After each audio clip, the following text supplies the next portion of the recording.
Hello, কি পরিস্থিতি সবার? বিদেশে বাঙালি জীবনের আরেকটি ব্লগ নিয়ে চলে এসেছি তোমাদের কাছে।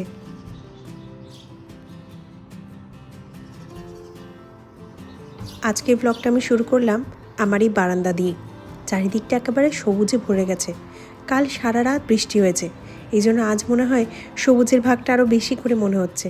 আর আকাশে মেঘটা দেখো, বিশাল মেঘ করেছে। তবে অনলাইনে দেখলাম আজ সারাদিনে কোনো বৃষ্টিই নেই, খানিকক্ষণ পরেই মেঘটা কেটে যাবে। এখন ওই সকাল 7টা মতন বাজে, শাওন অফিসে যাবে, তাই সকাল সকাল উঠে পাখিদেরকে খাবারটা দিয়ে দিয়েছি। এখন চলে যাব রান্নাঘরে, শাওনের জন্য টিফিন তৈরি করব। কাল রাতে একটু ভাত বানিয়ে রেখেছিলাম, এখন কয়েকটা সবজি কেটে নিচ্ছি। এই সবজি দিয়ে একটু চিংড়ি দিয়ে ভাতটাকে একটু ভাজা মতন করে দেবো। ভাত ভাজা জিনিসটা ও খুব ভালো খায়।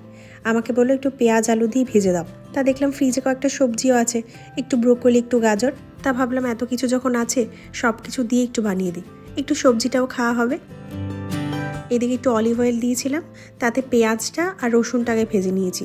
যদিও বা রসুনটা আমি আগে দেবো ভেবেছিলাম, তবে তাড়াহুড়োর চোটে ভুলে গেছি। রসুনটা তাই পরে দিলাম। তারপর একটু কুচনো লঙ্কা দিয়ে দিলাম, একটু ঝাল ঝাল হবে খেতে। আর এখন গাজরটা দিয়ে ভাজা ভাজা করে নিচ্ছি। যারা এই সবজিপাতি খেতে ভালোবাসে না তাদের জন্য এটা খুব ভালো খাবার। কম তেলে একদম স্বাস্থ্যকর একটা খাবার, তাতে সবজিও খাওয়া হয় আর একটু টেস্টও হয়। একটু সয়া সস, একটু ফিশ সস, একটু ক্যাচআপ, অনেক কিছুই দেওয়া যায়। তবে আমি ওইসব দেবো না, আমি একেবারে প্লেনভাবে বানাবো। চিংড়িগুলোকে ফ্রিজ থেকে গতকাল রাতেই বের করে রেখেছিলাম, ভালোভাবে বরফ কেটে গেছে। ভালো করে ধুয়ে একটু ছোট ছোট করে কেটে নিয়েছি, মুখে পড়লে খেতেও ভালো লাগে। তারপরে দুটো ডিম দিয়ে দিলাম। এই ব্রোকলিগুলোকে হালকা একটু জলে ভাপিয়ে নিয়েছিলাম, এখন এই ব্রোকলিগুলো দিয়ে দিলাম। এবার সব কিছু খানিকক্ষণ ভাজা ভাজা করে তারপরে ভাতটা দেবো। এখানকার সব স্কুল অফিস সব কিছু এই সকাল সকাল। শাওন তো কখনো কখনো 7:30টার দিকেও দেখি বেরিয়ে পড়ে। এখানকার সব অফিস ওই 8টা থেকে ধরো শুরু হয়ে যায়, যথারীতি 7:30টার মধ্যে বেরিয়ে যায়, আবার অনেক সময় 8টার দিকেও বেরোয়।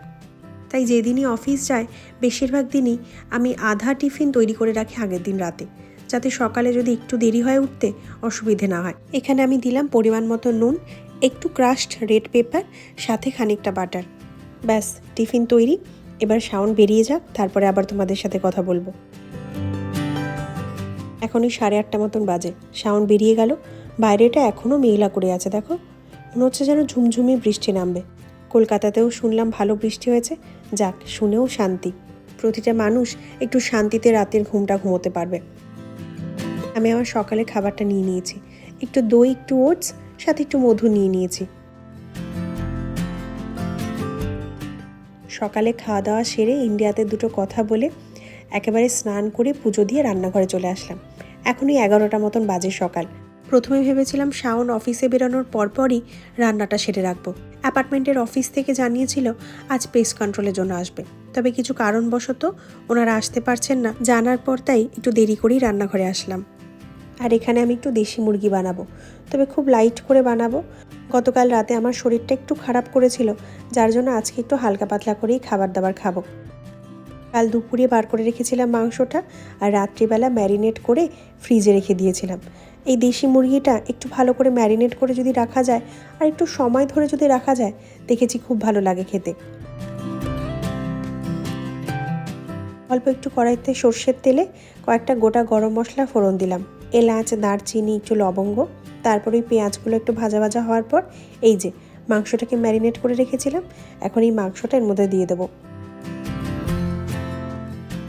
মাংসটা আমি ম্যারিনেট করেছি একটু দই, একটু আদা রসুন বাটা, হলুদ গুঁড়ো, জিরে গুঁড়ো, ধনে গুঁড়ো, পরিমাণ মতো নুন, আর সাথে কুচনো কয়েকটা টমেটো আর কয়েকটা লঙ্কাও দিয়ে দিয়েছি। আমাদের এখানে এই যে অ্যাপার্টমেন্টের পেস্ট কন্ট্রোলটা হয়, সেটা যদি তুমি নিজে থেকে করাতে চাও, মানে ওনাদের ডেট বাদে তোমার ডেট অনুযায়ী, তাহলে তুমি করাতেই পারো। তবে একবার আমার কি হয়েছিল জানো তো, ওনাদের আসার কথা ছিল, তা সেই দিন কোনো একটা কারণে আমরা ঘরে থাকবো না, তা সেটা ক্যান্সেল করি। যেই ক্যান্সেল করি তারপরে ওনারা এসেছিলেন জানো, সেই 2 মাস পর। ডেট কিছুতেই পাওয়া যায় না।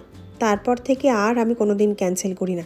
যেই দিনই ওনারা বলেন আসবো, সেই দিনই, খুব এমার্জেন্সি না হলে সেই দিনই কাজটা করিয়ে নিই।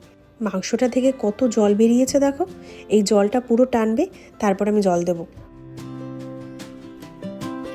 তুমি যদি নিজে থেকে করতে চাও, ধরো অনেকের ঘরে তো আরশোলা হয়, পোকামাকড় হয়, সেক্ষেত্রে তোমরা নিজে থেকে তার জন্য একটা রিকোয়েস্ট করতে পারো যে আমরা ঘরে এইটা করাতে চাই। তা ওনারা একটা ডেট বের করে তোমার ঘরে সেই কাজটা করে দিয়ে যাবেন। মাংসের জলটা পুরো টেনে গিয়েছিল, ভালো তেলও বেরিয়ে এসেছিলো মাংস থেকে। এখন আমি একেবারে ধোয়া ওঠা গরম জল দিয়ে দিলাম। এবার এটা ঢাকনা দিয়ে দিই, খানিকক্ষণের জন্য ফুটতে থাকুক। এই দেশে দেখেছি কোনো রকম অফিসিয়াল কাজে এনারা খুব একটা সময় নেন না, যেই ডেটেরটা সেই ডেটেই করার চেষ্টা করেন। যদি না খুব এমার্জেন্সি থাকে তাহলে ওনারা ডেট কিছুতেই চেঞ্জ করবেন না। এই অ্যাপার্টমেন্টের এরিয়াতে সবসময় অ্যাপার্টমেন্টের লোক থাকে যারা কিনা যখনই কোনো সমস্যা হবে, সেটা মাঝরাত হোক কি সকালবেলা হোক, তাতে দৌড়ে এসে সেটা ঠিক করে যেতে পারে, যেটা আমরা ইমার্জেন্সি ব্যবস্থা বলি।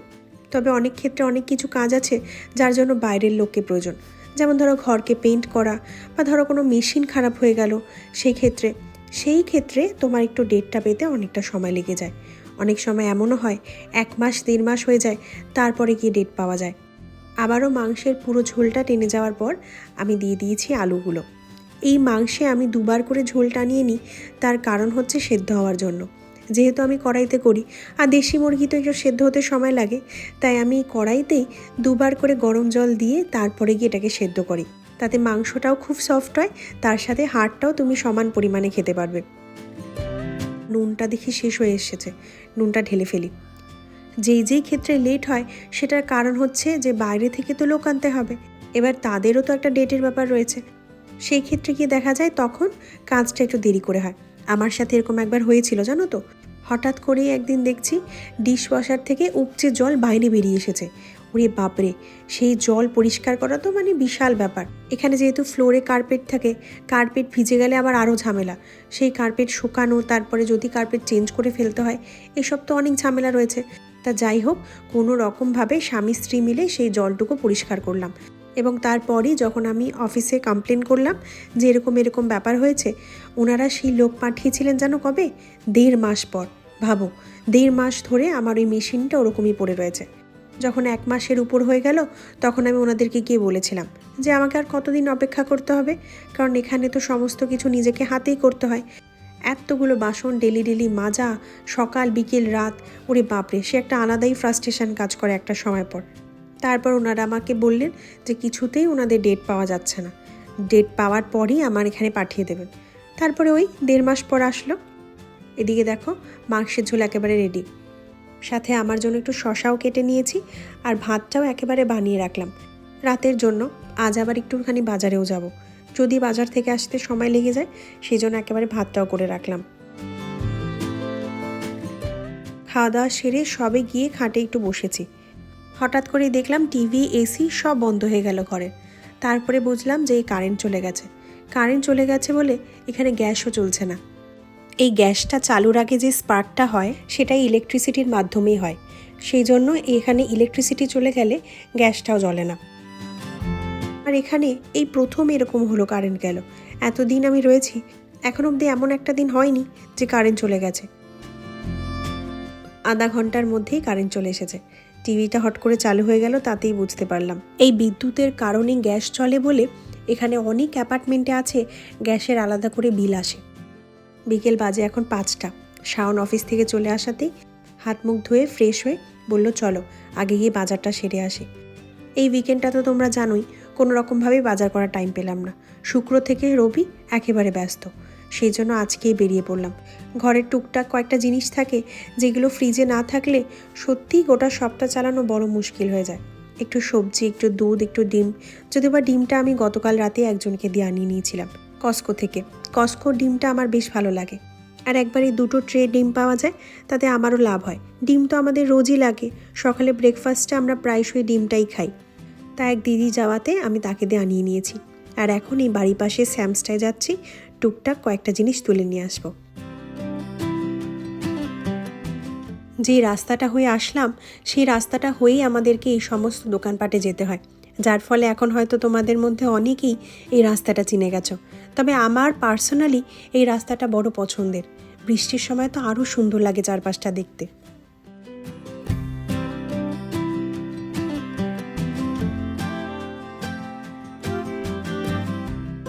স্যামসে চলে এসেছি, বাজারঘাটটা করতে থাকি, সাথে তোমাদের সাথে একটু কথাও বলি।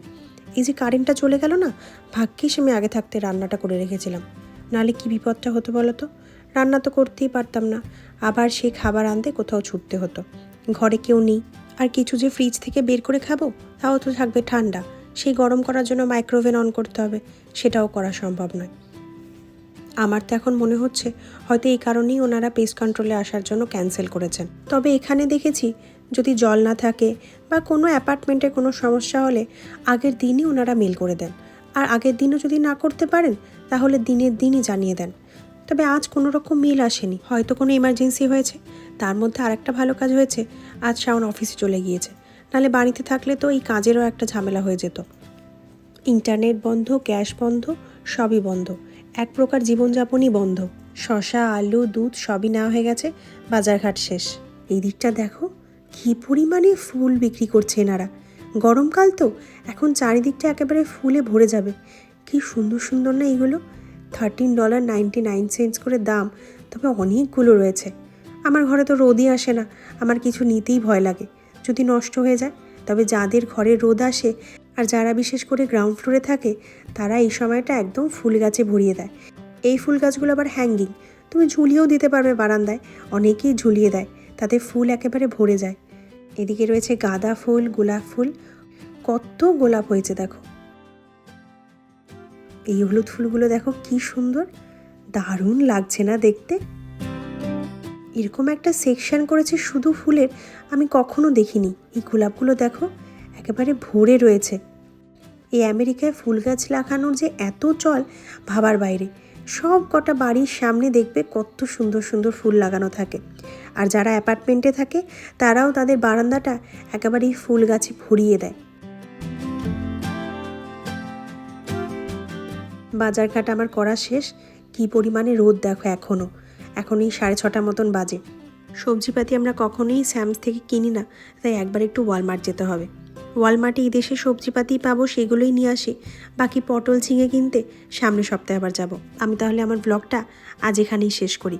আমার ব্লগ যদি তোমাদের ভালো লাগে তাহলে লাইক, শেয়ার এবং সাবস্ক্রাইব করো, এবং আমাকে যদি কিছু বলতে চাও অবশ্যই কমেন্ট করে জানিও। ধন্যবাদ।